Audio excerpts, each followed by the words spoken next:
There are over 1.2 million people living with HIV in Zambia. 66,000 of these individuals are children under the age of 15.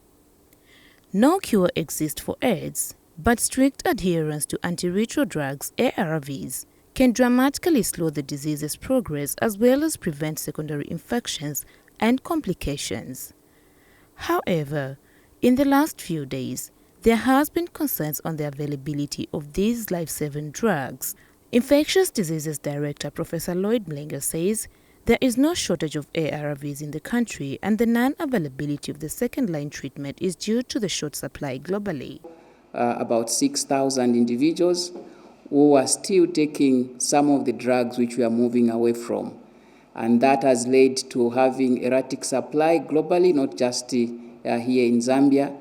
And what we are communicating was that we needed to activate and fast-track the transition of individuals who were on this drug, which also has a number of side effects. And by the way, this drug was the first drug developed in 1964. Then in 1987 was the drug which was first used to treat HIV, but it has a number of side effects. TALC says they are aware of what is going on because government consulted them and there is no crisis. I appreciate the reasons advanced by the Ministry of Health regarding the short supply as well as the switching of recipients of care on zidovudine and lamivudine to tenofovir, lamivudine and dolutegravir or tafet. As treatment advocates and redress campaign on behalf of people living with HIV, we echo the government commitment to ensuring that people living with HIV are provided with ARVs that are better, safer, and easier to take. And Minister of Health Sylvia Masebo says this matter should not be politicized. This is not a Ministry of Sports between Zambia and the Congo. No. This is somebody's health. And therefore, let us work together as Zambians. Okay? And I don't know what is so difficult for somebody to call me directly and ask the minister, Minister, there's an issue of $100 million hospitals. What is your response or what can you say to us? Minister, we've heard there's something about ARVs, there's a change or something has gone on.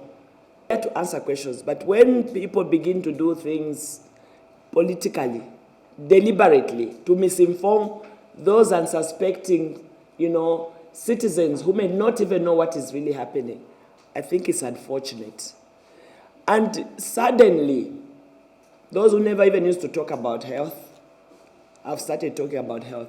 What we are cleaning up in the Ministry of Health is the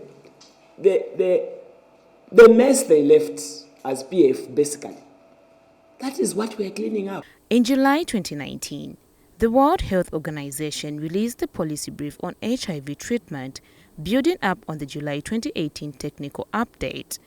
This version of the Zambia Consolidated Guidelines for Treatment and Prevention of HIV Infection provides simplified guidance on the country's transition plan.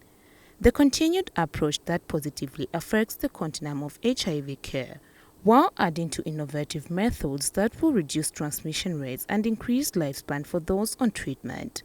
Victoria Kayeye Yambani, Diamond News.